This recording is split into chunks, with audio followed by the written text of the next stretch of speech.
Amygdala versus cortex, the emotional hijack of the right now. You are currently operating a biological machine built on millions of years of legacy code, and right now that machine is experiencing a catastrophic software conflict. At the core of your skull sits the amygdala, the ancient, hypervigilant threat detection center of the brain. It does not understand the future. It does not care about your 5-year plan, your thesis deadline, or your retirement fund. It only understands the right now, and its primary directive is to avoid pain, discomfort, and uncertainty at all costs.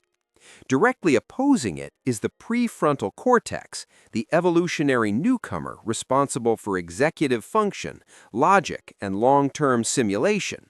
When you sit down to tackle a complex, ambiguous task, your prefrontal cortex is attempting to run a high-level simulation of future rewards.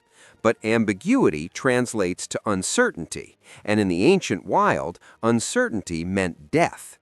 Your amygdala perceives the psychological discomfort of the task not as a mild inconvenience, but as an immediate existential threat. It initiates an emotional hijack, flooding your system with stress hormones and forcibly routing your behavior toward immediate, predictable relief. You do not procrastinate because you are lazy or lack discipline. You procrastinate because your brain's internal security system has identified your goal as a predator, and it is executing an evolutionary evasion maneuver to keep you safe in the present moment, completely indifferent to the destruction of your future. Structured procrastination, doing useless things to avoid the one big thing. Your brain is incredibly adept at gaslighting you into feeling productive while you're actively destroying your own progress. This is the phenomenon of structured procrastination, a psychological loophole where you meticulously organize your desk, clear out your email inbox, or alphabetize your spice rack, all to avoid the single monolithic task that actually matters. This is a dopamine shell game. Your brain recognizes that the one big thing requires a massive expenditure of cognitive calories and carries a high risk of failure or frustration. To avoid this, it seeks out micro-tasks that offer a guaranteed, low-effort dopamine payout. By completing trivial chores, you trigger the brain's reward circuitry. You feel the satisfaction of checking a box, which tricks your prefrontal cortex into believing a state of forward momentum has been achieved. But this is a simulated victory. You are essentially running an optimization program on the wrong hardware, efficiently executing tasks that have zero impact on your actual trajectory. Structured procrastination is the ultimate biological alibi. It allows you to avoid the terror of the meaningful task while perfectly shielding you from the guilt of doing absolutely nothing. You remain perpetually busy, yet entirely paralyzed. Fear of judgment, viewing the task as a test of your human worth. The paralysis you feel before starting a significant project is rarely about the work itself. It is a deep-seated terror of the resulting data. Evolutionarily, human survival was entirely dependent on tribal inclusion. To be deemed incompetent or unworthy by the group meant exile, and exile meant a guaranteed biological end. When you create something, a business plan, a piece of art, an academic paper, you are generating a metric by which your competence can be measured. If you never start, or if you wait until the absolute last minute, you provide yourself with an impenetrable psychological shield. If the end result is poor, your brain can comfortably rationalize that it wasn't a true reflection of your capability, but merely the result of insufficient time. You are subconsciously equating the quality of your output with your fundamental right to exist within the social hierarchy.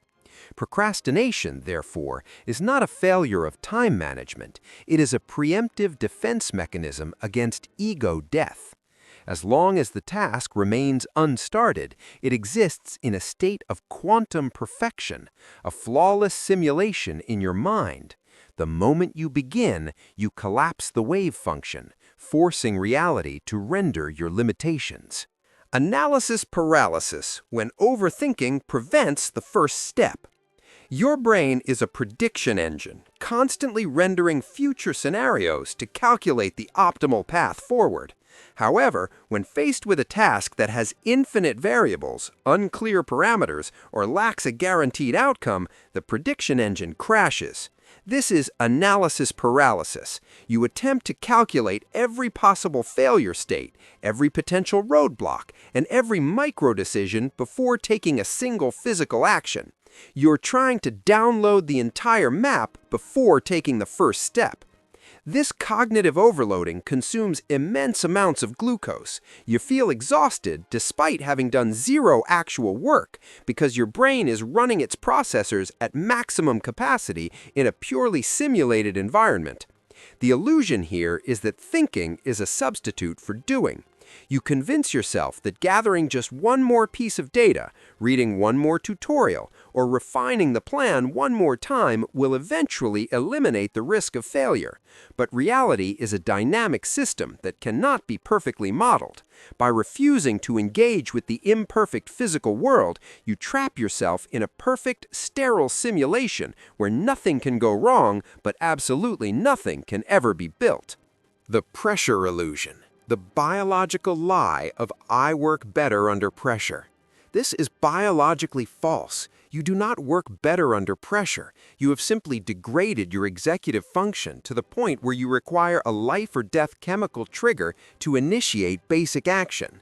When you delay a task until the deadline is hours away, the fear of catastrophic failure finally overrides the amygdala's desire for comfort. Your brain hits the panic button, flooding your system with adrenaline, cortisol, and norepinephrine. This chemical cocktail forces hyperfocus, temporarily bypassing the need for internal motivation or discipline. You are essentially holding a biological gun to your own head to force compliance. The work produced in this state is almost never your best. It is merely the fastest acceptable output your panicked system can generate to survive the immediate threat. Relying on this cortisol-driven panic loop creates severe physiological debt. Over time, it damages your cardiovascular system, permanently alters your baseline anxiety levels, and downregulates your dopamine receptors, requiring even greater extremes of panic to initiate action in the future. You are not a high-performance machine running on adrenaline. You are an addict reliant on terror to function.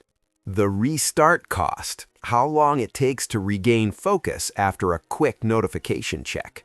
Focus is not a switch that can be flipped. It is a delicate cognitive state that requires a prolonged sequence of biochemical rendering to achieve. When you are engaged in deep work, your brain is holding a massive architecture of context, variables, and creative momentum in its working memory.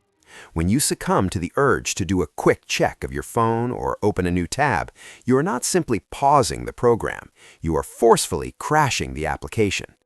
Neuroscientific data indicates that even a brief interruption wipes the working memory slate clean.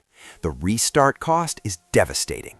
It takes the human brain an average of 23 minutes to fully rebuild the cognitive architecture and return to the previous state of deep focus.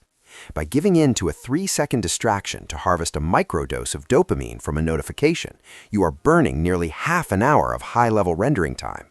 If you check your phone just 3 times an hour, you are effectively ensuring that your brain never enters a state of deep, meaningful work.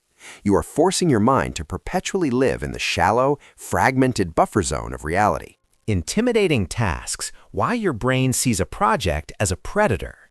When you look at a massive, complex project, your brain does not see a series of logical steps. It sees an overwhelming, monolithic entity that it cannot defeat. This is a scaling error in human perception. In the natural world, if an organism encounters a threat that is exponentially larger than itself, the hardwired response is paralysis or flight.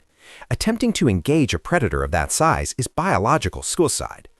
Your prefrontal cortex may know it's just a 50-page business proposal, but your ancient hardware interprets the sheer volume of undefined effort as an insurmountable physical threat. The brain calculates the caloric cost of the entire project all at once and instantly determines that you do not have the energy reserves to survive it. This is why the advice to break things down into smaller steps isn't just a productivity hack, it is a fundamental requirement for bypassing the brain's predator evasion protocols. By reducing the monolith into a discrete, immediate action, writing a single paragraph, sending a single email, you scale the threat down to the size of a manageable target. You trick the amygdala into recognizing that the task is prey, not a predator. The pleasure of almost, planning without ever executing. There is a treacherous glitch in the human reward system regarding the visualization of success. When you meticulously plan a project, buy high-end stationery, create color-coded schedules, or tell your friends about the novel you are going to write, your brain releases a premature wave of dopamine. The neural pathways associated with achieving the goal are activated simply by simulating the achievement. This is the pleasure of the almost. Your brain is essentially cashing the evolutionary check before the work has been done. Because you have already extracted the chemical reward through the simulation of success, the actual physical execution of the task suddenly feels deeply unrewarding. The grueling, unglamorous reality of doing the work cannot compete with the flawless, dopamine-rich fantasy you have already enjoyed. You become addicted to the identity of a creator, an entrepreneur, or a scholar without ever having to endure the friction of actually becoming one. You are living off the emotional interest of a non-existent bank account. Active versus passive procrastination. Is there a good side? Not all delay is a biological malfunction. It is vital to distinguish between passive procrastination, the fear-driven paralysis we have dissected, and active procrastination, which is a strategic, calculated delay. In active procrastination, you intentionally postpone a task not to avoid discomfort, but to allow for subconscious data processing and resource gathering. The human brain possesses a powerful background processing engine known as the default mode network, or DMN. When you step away from a complex problem to take a walk, sleep, or engage in a low cognitive load activity, the DMN activates, forging new neural connections and synthesizing seemingly unrelated data points into novel solutions. This is the incubation phase of creativity. The difference lies entirely in intent and emotional state. Passive procrastination is fueled by anxiety, guilt, and avoidance. Active procrastination is fueled by trust in your cognitive architecture, intentionally giving the system time to render a superior outcome before you commit to the physical execution. One is a system crash. The other is letting the algorithm run. Voluntary discomfort, building resilience through micro-stress. If procrastination is fundamentally an intolerance to psychological discomfort, the only permanent solution is to deliberately reprogram your baseline tolerance for pain. You must engage in the practice of voluntary discomfort. The amygdala is highly adaptable. If your daily life consists entirely of temperature-controlled rooms, instant digital gratification, and algorithmic comfort, the slightest hint of friction, like opening a blank document, will register as a massive trauma. By intentionally injecting micro-stresses into your physical routine, cold exposure, intense physical exertion, fasting, or forced periods of absolute digital silence, you are manually upgrading your hardware. You are teaching your nervous system that discomfort is not a signal of impending death, but a standard operating state that can be endured and controlled. When you build the capacity to sit in a freezing shower for 3 minutes without panicking, sitting at a desk to draft a difficult email ceases to trigger an evolutionary flight response. You strip the task of its emotional weight. It is no longer a predator, it is simply a sequence of physical actions. You take back the controls from the legacy code, and you force the machine to execute the command.